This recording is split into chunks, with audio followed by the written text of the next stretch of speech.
Hey, what's up, everybody? Welcome back. Another episode of the NewOrleans.Football podcast. We are coming to you from the Better Call BADEAUX podcast studio, and we are presented by Hardhide Ponchatoula Strawberry Whiskey. We got a great show today. We debate the pros and cons of the Saints drafting Hendon Hooker, potentially even in the first round, and what the Saints need to do to kind of put together the perfect draft to support Derek Carr and get to where they want to go this season. Hardhide Ponchatoula Strawberry Whiskey is blended with fresh Ponchatoula strawberries. It is not for the thin skin. Look for it in your favorite bars, restaurants, and grocery stores. And if you need legal help with any of the following: car wrecks, offshore injuries, 18-wheeler collisions, Maritime Jones Act, hurricane and storm claims, you better call BADEAUX at 504-323-7777 or 985-303-7777 for your free consultation or case review. And make sure you check out Firehouse Subs, Veteran Boulevard location. Great people doing great stuff for the community. And on NewOrleans.Football, if you are not yet subscribed, make sure you take care of that. 20% off first payment. You can use that for any of our plans. And if you are already signed up, you can use it to upgrade from monthly to annual or from a regular plan to an elite plan. If you upgrade to the elite before April 23rd, you will get an invitation to our in-person pre-draft event that is taking place on the 23rd. All right, let's get into the show.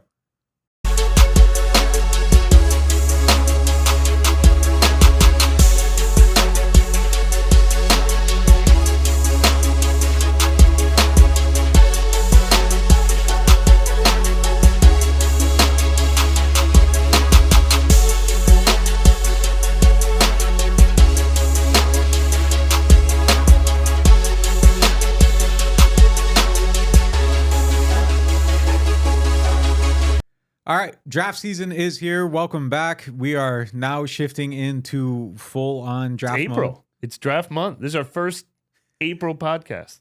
It almost feels like Groundhog Day a little bit.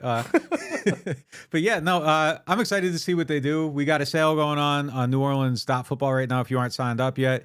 Extra podcasts every week, all of our analysis. It's about to be mock draft season. Use the code DRAFTSEASON23, 20% off your first payment, and you can use that to upgrade from a monthly plan to an annual elite to elite, any of the other ones to elite. So if you aren't on the site, make sure you get on that. So yeah, mock draft season.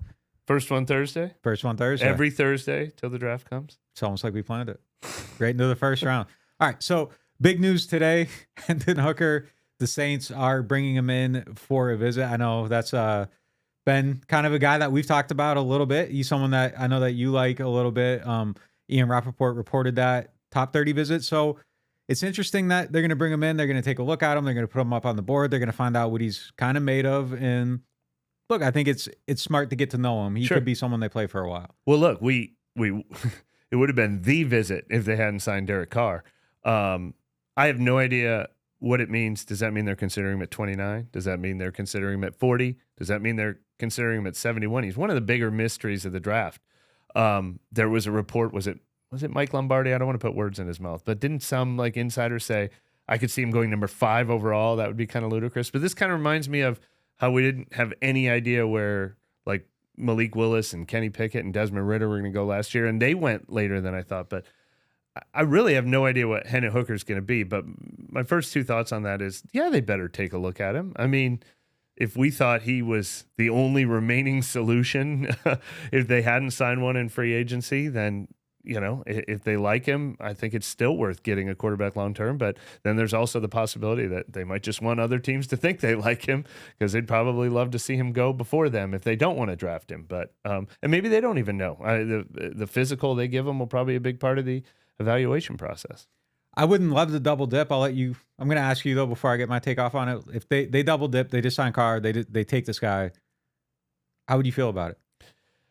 I mean, the one thing I saw your dot video where you mentioned, you know, it wouldn't help you in 2023, but once we get to the 29th pick, I don't know, you know, I'm more and more away from thinking like, I actually will probably be wrong forever. Luckily I didn't have a podcast at the time, but I wouldn't have loved the Saints taking a quarterback at number 10 in 2017 if they had drafted Pat Mahomes. And turns out that was the biggest mistake they ever made. They probably should have taken Pat Mahomes there. At 29, after spending the last 2 years talking about, oh my God, what are the Saints going to do at quarterback, I would not mind taking another lottery pick at quarterback. I mean, we're seeing what happened with Jordan Love and the Packers, and I didn't love that pick either, but it's just such an important position that if he could be your starter in 3 years when the Derek Carr contract runs out, if Derek Carr is so good that he becomes a trade chip, to me, the 29th pick, if I love him, I mean, they don't have to reach anymore. They don't have to take a guy with a 3rd round grade and take him in round 1. But if they have a 1st round grade on him, I'm not taking quarterback off my board. See, I feel a little bit differently about it. And I would have been cool with the Mahomes pick because Breeze was already on your team. And then there's an opportunity that exists. And if Carr was on their team last year and they get to 29 and they take Hendon Hooker because they love Hendon Hooker and Hendon Hooker falls, I'm cool with it because that's just an opportunity that existed. But if they go into this, I feel like they should have known on March 10th that we love Hendon Hooker. So if you sign Derek Carr and you draft Hendon Hooker, why are you doing both those things in the same offseason? I would be a little bit confused by that. And I would feel like, again, they should have known that. So you never had to sign Derek Carr. You could have just been going on Hendon Hooker. And I feel like if you're taking a quarterback at 29, it should be with the idea that he's going to become your starter. And you should have already had that defined before anything. You know that already in your scouting process. This guy can be our starter. Then that should be your plan. You didn't have to do the Derek Carr thing.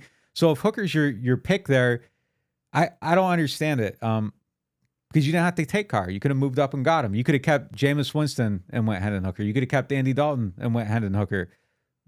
So if you're taking him at 29, it's a maybe at this point because you signed Carr. So you're telling me that this isn't the thing that we believe in with all our soul. So if you are passing up on potentially getting a starter at defensive tackle or defensive end or middle linebacker, replacement at guard, or someone that can help you right away, that you say this guy can help now, be a starter at some point, or be a starter right now for someone that's a maybe. Yeah. I don't love it. I don't love it. So I would have to look at their offseason and say, why?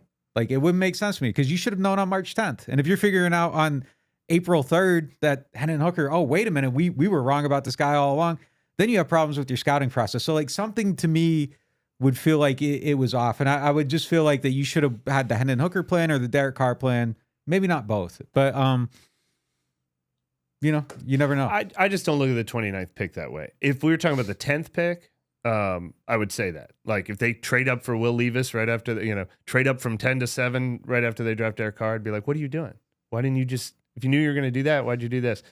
The 29th pick, we're into Eagles taking a flyer on Jalen Hurts territory. Now, I know I'm cherry picking there, but that's probably the best, 25 through 50th draft pick of the last decade. It's just a lottery ticket. It's the Patriots taking Jimmy Garoppolo late in the 2nd round. That I know it's a 1st round pick, but if there's I probably wouldn't have even felt this way 2 years ago. I didn't like when the Packers took Jordan Love. And frankly, if they had taken a great wide receiver there, maybe Aaron Rodgers goes to one more Super Bowl that never materialized. But I think we've spent too much time over the last 2 years talking about what do you do at quarterback? How do you get a quarterback? Where do you get a quarterback from? Derek Carr is available. They should pounce on him because it's impossible to find your next quarterback. I don't mind using the 29th pick on a quarterback lottery ticket. This might be a moot point. They might have a 3rd round grade on him. But if they did somehow have a 1st round grade on him, I would not look at this as now they don't believe in Derek Carr. I'd look at it as they realize the value of quarterback and they're gonna fill their basket. My thing though is then at that point though, if you could have sat the Eagles down in a room and they don't have Carson Wentz on their team, Carson Wentz is a free agent and Jalen Hurts is over here, they'd probably just say, we're going to go with Jalen Hurts and bypass Carson Wentz. We aren't going to give him $35 million a year. So I would feel like the Saints should have sat in that room and said, do we pay Derek Carr or do we draft Hendon Hooker? And if you're paying Derek Carr, you probably shouldn't draft Hendon Hooker at 29 because the Derek Carr plan to me then is okay, we're going to get Derek Carr and we're going to try to win the NFC South. And to win the NFC South, you need some more players. They need a DT, right, the DN. They need these other guys. And I just kind of feel like, man, okay, so you had this opportunity to say we're going to go this way or go this way, and you said we're going to drive down the median, and that doesn't add up to me. I think that's true of all these teams, though. I think that's true of taking Jordan Love. I think that's true of taking Jalen Hurts. But Jalen Hurts was a maybe, even at the time. But they had that guy was already under contract. Yeah. The other guy, Aaron Rodgers, was already under contract. Wentz was already under contract. So I'm saying blank slate. Clear sheet of paper. Yeah. If they knew, you got two pieces here. But again, like if you're figuring out like that's on April 3rd, like, oh man, like we liked Hendon Hooker. But who would have thought? We all said all along, if the Saints had a path to a quarterback in the draft, we would have taken that over Derek Carr. Like, and we're excited about Derek Carr. Not Hooker. But like, if they had a top 5 pick, sure, you'd take that over. I just am not putting Hooker in the same category. I'm putting Hooker in the a quarterback who is going to have to redshirt this year and has the potential to maybe turn into something one day. I'm putting him in my Jalen Hurts Garoppolo basket, and I'm willing to take a Jalen Hurts or a Garoppolo with the 29th pick. I just think we're almost arguing over the value of the 29th pick. Well, here. no, I mean, I think we're also arguing over the value of Derek Carr then, because if I'm going the Hendon Hooker, no, he's my guy. Derek Carr's my guy. As much as Drew Brees was my guy, as much as that's Aaron what I'm Rodgers saying though, because you had the opportunity then to make that decision clean slate today and say this is my guy, and we're going this way with it. And to me, then you're treating Derek Carr as a bridge. Like you've made the decision then to sign him and make him your bridge quarterback. And then to me, I'm back to the point where like, what was the vision of the team here? Because you could have just kept Jameis as your bridge, or you could have went Andy as your bridge, and you just spent a ton of money then to have a bridge quarterback. It's just like, man, I'm not calling the 29th pick a sure thing though. And here's our biggest difference, because we've talked about this both on and off air. I think you're saying if you use the 29th pick on him, you've got to be sure on the guy. Well, you view him as a starter. You view him as a potential starter. I'm willing to use. Maybe I'm too jaded by Peyton Turner and Cesar Ruiz, or let's even call it Alontae Taylor. I'm willing to trade in Alontae Taylor for a guy who, after he's come through the physicals, after we've seen him work out, after we love his college tape and we've got the grade on him, we're like, man, this guy's like right on the cusp of being a first, second round guy, but 3 years from now, he could really develop into something. I'm willing to use that ticket on the quarterback position. I've learned to care that much about the quarterback position that I will double dip. But no, Derek Carr's my guy. I can't say I'd rather have Hendon Hooker than Derek Carr, but I don't mind having that. And look, if Derek Carr is as good as he can potentially be in this offseason and you're trading Hendon Hooker 4 years from now, that's a win too. I would hate it though, just in the sense that you could have said we're going this path with this guy because we believe he's going to be a starter in 2 or 3 years, and then you plug that gap cheaply. Now you're building that team. Now you're using the X amount of dollars that Derek Carr is going to count, and you build a better team. That's around the him. argument I think every time anybody. I mean, that's why I compared it to Jordan. So like Love, what we've been doing, and everybody, the fan base is large, has been doing for months is, well, you go this path and you try to get lucky on this quarterback, and if you tank, you have a higher pick next year. You start over and you get stuck in the rookie quarterback cycle, or you go the Derek Carr path where that's set and you circumvent all that. Now it's like you circumvented it and you're like, you know what? I want to dive into these muddy waters and see if I can find my way to the other side. And I don't see the vision there, because I feel like if you take that guy at 29, he needs to be your starter at some point. Like it's a success or failure. It would be a failed draft pick if he didn't. Right. So why are you doing it? They'll fail at 29 with other positions too, though. So I think once you get to that stage of the draft, top 10, he better be a home run. 29, now we're getting into this thing could potentially pan out. The thing that, like, if you believed it though, you believe it. Like if you actually believe in Hendon Hooker, then you should believe in him fully to the point that, okay, this is the guy we're going to go for in the draft. Everybody's saying he's going to go second round, late first. We can get up to 18 by packaging our first and third round pick. We'll jump the pack, get him, and this is the path we're going. And you know what? If we miss out on him, whatever. Like we'll just be a bad team and draft higher next year altogether. Like that should be the way you go with it. Because if it's a maybe, it's like, well, what the hell are you doing? Quarterback is my number one position I'm willing to spend on a maybe, though. For sure. But in this instance, so I feel like you could have picked the maybe, or you could have picked Carr, and you didn't need to pick both, because I'm saying if the maybe falls into your lap, if their plan was Hendon Hooker, they probably would have had to trade up a future first and get into the top 15 and make sure he's not my plan. I think if we're talking about him at 40, are you okay with it? Is this just the difference between 29 and we'd love it at 71? I don't like it at 29 or 40 because I just feel like, and I don't even know if I like it either. I'm just saying if they find out they like it, I'll allow it. Like I'll allow it. I'll allow it. I'll evaluate it. If he becomes a starter, that's great. But then I think even then at that point in time, I think you end up looking back at this and saying, well, they should have had better belief in this. Like they weren't sure about him, and they should have been. And boy, that was a gamble that kind of worked out, because they're telling us right now that any of these guys, like if they take a quarterback there, it's a gamble, because that wasn't something that you believed in enough to make that your actual plan A. So yeah, I wouldn't love it at 29 Any or 40. quarterback who goes 29 or later is somebody that the entire league has. But they do hit every once in a while, and it's a lottery ticket. I feel even more confident, or I'm even more willing to try after seeing a glimpse of what happens if you don't have a guy, that if the worst case scenario is you ended up with 2, then like I'm game for it more than I ever was before. It's funny. I wouldn't have loved taking Mahomes when I had Breeze. I didn't love the Jordan Love pick for the Packers. I'm like, what are they doing?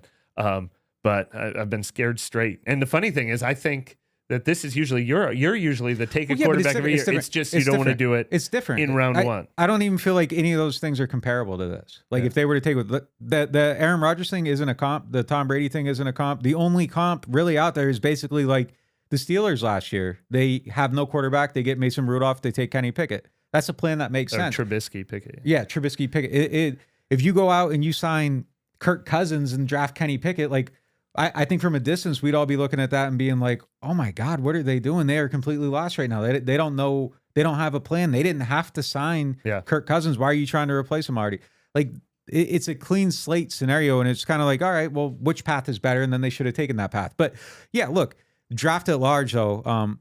I wouldn't love it, just because the idea of their whole offseason was to avoid this, the circus of it, to get Derek Carr to try to win the NFC South. And I think as we kind of look at things a little bit, you need to go into this and you need to get some guys help. Like there are still major issues on this team. That's probably the biggest part of the whole debate is.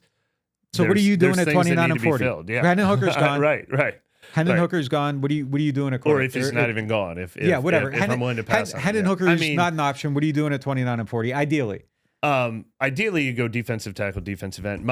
My problem is, I think so many people look at what are my 2 biggest needs. Okay, I'm going to fill them with pick 29 and pick 40. And it's just, we've seen too many times over history. Just, it doesn't work that way. I mean, sometimes you try to fill your biggest need and you make your worst pick. And who's the best player they've drafted in that range over the last 10 years was probably Ryan Ramczyk when they had Zach Strief as a starter. And they're like, well, this guy was 16th on our board or 15th on our board, and he's there at 32. We had to do it, So ideally, the highest rated player on their board will be a defensive tackle at 29, and the highest rated player on their board at 40 will be a defensive end. And then it's the perfect draft. Yeah. And look, that's a good example though, too. Both those guys are available, clean slate. They're taking Ramczyk over Strief every time. Like there's no point in picking both of them. For me though, like I feel like they should attack it. I want them. We talked about it on the members only, and I think the more you talk, the more I believed in it. Like I was a make. I talked you into trading up. I was a make every pick guy for a little bit. Like just okay, there's too many needs. Go out and make every single pick. You can get some with these first 3 guys. But I think that I'm kind of at the spot now where there's a couple pass rushers that they think are going to drop into the lower second third of the first round. I think that you can package that first round pick, that third round pick, go up and get one. You address edge. You get another edge rusher, and I think you have some sack ability. I think that's one thing I want them to really do. And then at 40, I play the board. Like there's enough needs that somebody at a position of need that can help you. That could be guard, whether it's this year or you got 2 free agents coming up at that spot next year. I don't think they should give Cesar Ruiz $14 million on the 5th-year option. That would make him probably the third highest paid player at that position. $14 million at that spot is a lot of money. Option has escalated quickly. So yeah, I don't think they should do that. But yeah, it could be guard, it could be running back, it could be tight end, it could be a wide receiver, it could be a defensive tackle. They need another linebacker. You can get another safety. Made this point on the members only. I brought up the question just while we were talking. I said, is there a single position you would scratch off your list? Like they can't like Kevin came up with center, and I agreed with center. Yes, center was the only one. And that was a great point, because the last time they tried to move a center to guard, it actually threw Cesar Ruiz off, I think. So center, Kevin came up with, was the right answer.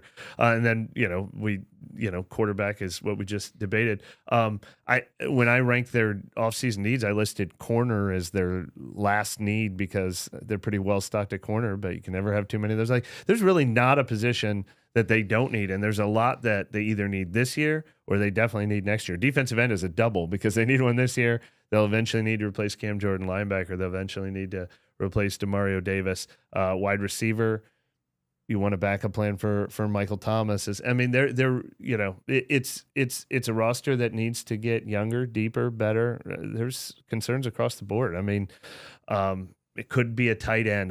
Tight ends usually take a while to develop. Like there are not that many positions where you'd look at it and you'd scratch your head and say, that position? Are you crazy? Like, so ideal scenario. What are you hitting at 29 and 40? Yeah, defensive tackle, defensive end. That's so that's the boom boom. That would be the high five.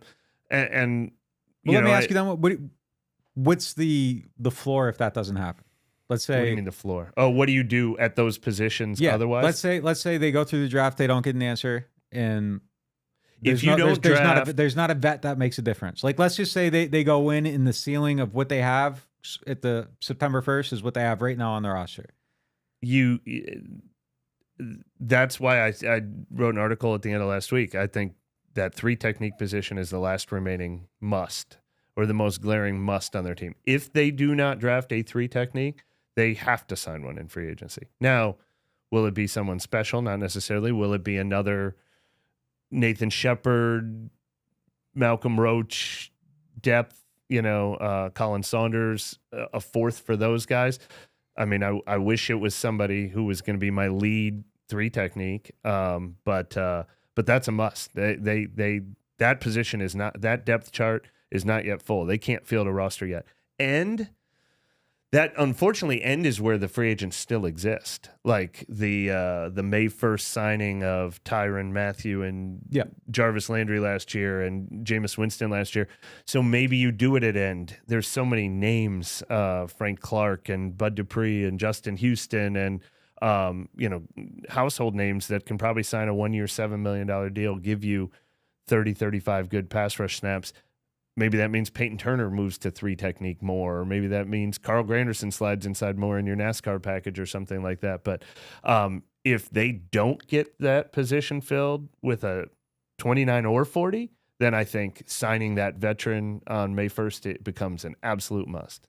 I think that's one of the things that terrifies me about the idea of the quarterback at 29 is that they've made this plan. They made a big investment in Carr. And the upside on this is that they got to make the playoffs or that whole plan's a failure. Like, it didn't work. Like, you went in for this for a reason.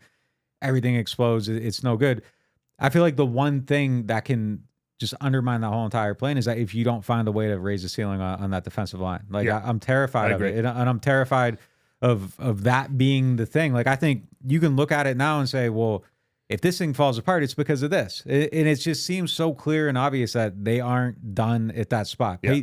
If Peyton Turner isn't healthy, and I can't put any money on that bet. I don't care what the odds are. I'm not risking $1 on it just because we haven't seen it. And it's not because I don't believe in him. It's just I don't have any evidence of that tangible production. So I'm not betting on that. Maybe I feel like they got to do.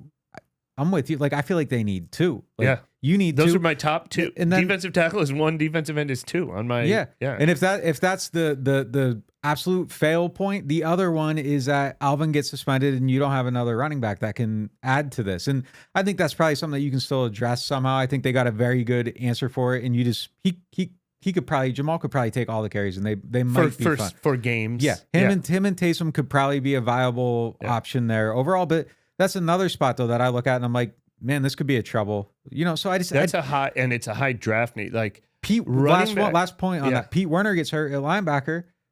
Who's playing? And he's gotten hurt every single year. So there are a few things on this big question. Investment that is kind of like you need Michael to build. Thomas gets hurt at receiver. They got to keep building out this foundation. And if this is what they're doing, find a way to answer those questions. No, I agree. And look, that's always true of taking a quarterback, but teams try to force themselves to not fill all the holes with the draft because they don't want to miss on the guy that they're like, but this guy's special and we have our chance to get him. Yeah.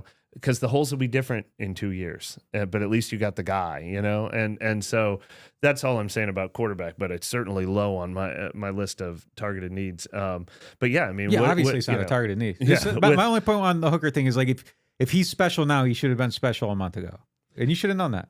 And if you didn't, like, what's going on? Like, what's There's like just- at some point, if he's the pick, like, you're looking at some aspect of something and being like, well, what happened here? Like, why did this change? Like, it just would have been a little bit scattershot. Yeah, I mean, as a I plan. think I'm repeating a point here, but I think he's moved. I think at 29, you're allowed to like the special guys. You trade up into the top 10, top 15. They're not going after a special guy, but then there's that second wave of, hey, look where Derek Carr was drafted. He was drafted 40th. Like there's the take a chance on guys, and that'd be a bigger home run than probably I mean anyone. There's lots of home runs, but you knew you could. He's not a.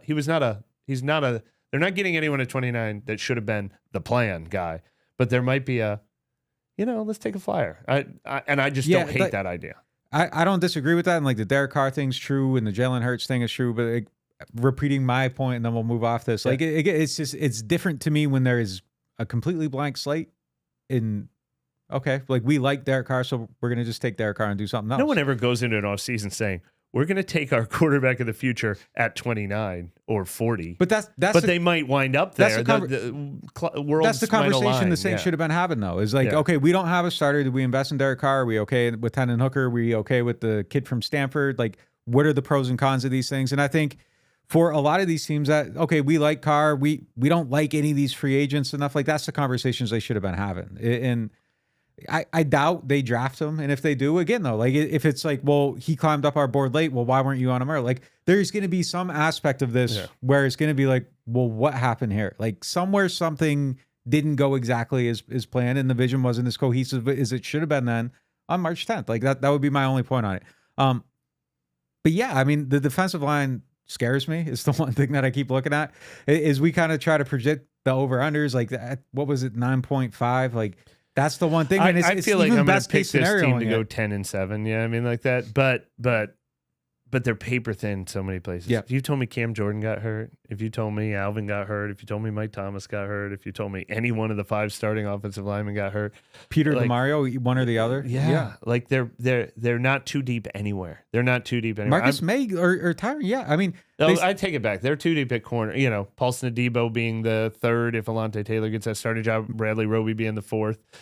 So maybe cornerback they're too deep. I don't know, man. If you tell me Alontae gets hurt next year, like I'm a little worried because I don't know. Like I don't love the cornerback depth behind him. And then if you take a safety out of the equation, if May gets suspended or something, that's still something that's like a possibility. I think he has another case coming up in May. I'm not sure. I haven't followed close enough. Yeah. Either way, that the DUI isn't settled yet. The other one, the thing that happened in New Orleans is going to go away. But the thing that was supposed to, I don't know how many games you can put on it, but it'll be he will face a suspension. So I mean, they've done things there, but I don't know enough about Lonnie, and I've seen Abram do good things in the box, but playing I like their starting lineup pretty good right now. But they're too except deep. Defensive line. I don't like their defensive line starting line. I don't either, but I should say, here we go back to quarterback. They're kind of too deep at quarterback. They've got as good of a backup plan at quarterback as any team in the league. They do. That's the one spot where they really handle things. Yeah. What else we got? So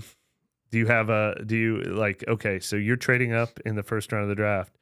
Are you trading up with something specific in mind? You want a defensive end? Yeah. That's who you're trading up for, I think. I don't know what defensive tackle you're trading up for. There are some ends you might trade up for. Yeah, ends, it seems like that sweet spot maybe for one of these guys in the second wave is 17 or 18. Let me ask you this one. Iowa's Lucas Van Ness, because I went to Iowa. Yeah, I mean he'd be an option. The Clemson guy would be an option. Miles, I think Murphy, I think he would be an option. What if Carter falls, the Georgia DT? Like, there's so much weird stuff around him. But if he falls from some people saying he would go number 1 to now he's going 20. He fell 20 spots for a reason. Should the Saints be the one team that's willing to take a chance that no one else is willing to take? Is it the Ramon Foster gamble that not Ramon Foster. Yeah, Ramon Foster. Reuben Foster. Reuben Foster, I'm sorry. Yeah, Reuben Foster, they brought him in. They were willing to take that gamble. They were going to take that gamble. I'll tell a story here. Like, so he came in, and apparently I heard he had overslept through his meeting and showed up late and everything. So they weren't gonna draft him, and then he fell enough that it became well, the value here is crazy. Yeah. Like, let's revisit. There this. is a point. Yeah. So that happened.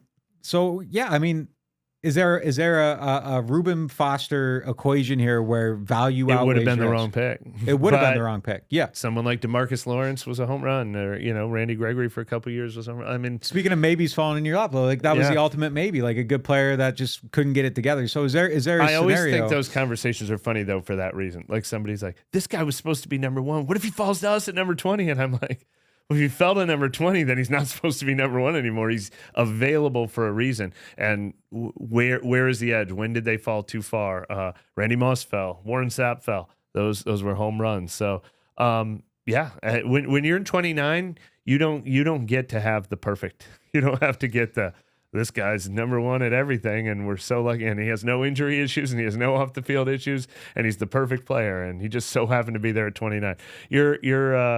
You're giving away somewhere at 29. So yeah, I mean, maybe you move up for a guy like that. Look, Marshawn Lattimore fell to the Saints because of injury risk ? Everyone's mock draft had him as a top 5 guy, and the Saints were so thrilled that he was falling that they didn't trade up for Patrick Mahomes as a result. They're like, we'll be happy with either one of these two guys. But that worked out. So I mean, yeah, that would be great, I guess, but.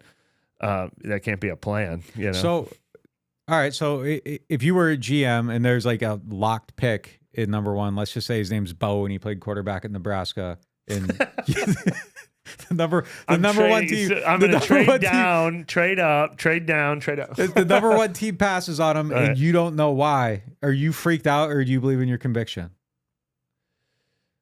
Well, is it a rookie GM that's like panicking and has never done it before, doesn't know why? No, yeah, but he's picking it like 6th. Okay, so here's my point. Here's my point. At 2, no, I'm cool. 6, I'm like, all right, weird things are going on. If I'm at 20 and Bryce Young still hasn't gone, then all of a sudden I'm making phone calls. What did we miss? What did we miss? Like, look, you never know. Like maybe like a mercurial GM doesn't trade back up into the draft to stop the fall, and now all of a sudden Bo is sitting at 20, and just the whole plot of this movie is just cooked. Did my salary cap guru just tell me that we're no? Here's the only team in the NFL that can sell a move like that to their fans. Like, wait, no, they got the player they were going to take all the time, and it saved cap space. Is like Saints fans would be like, oh, they planned this all along. They'd be like, oh hell yeah, Kai. Brilliant. Oh my god. I hope people knew. How many people knew right away where you were going? And how many people got there eventually, and how many people still don't know about your favorite movie of all time? Brandon says he knew. He knew. It's a horrible movie. It's a horrible movie. All right. I think that's all we got for this one. We will be back at the end of the week. Members only on Thursday. Make sure you check that out. And again, if you aren't signed up to NewOrleans.Football, use the code DRAFTSEASON23, 20% off your first payment, any plan. Stick with us. Draft season is underway.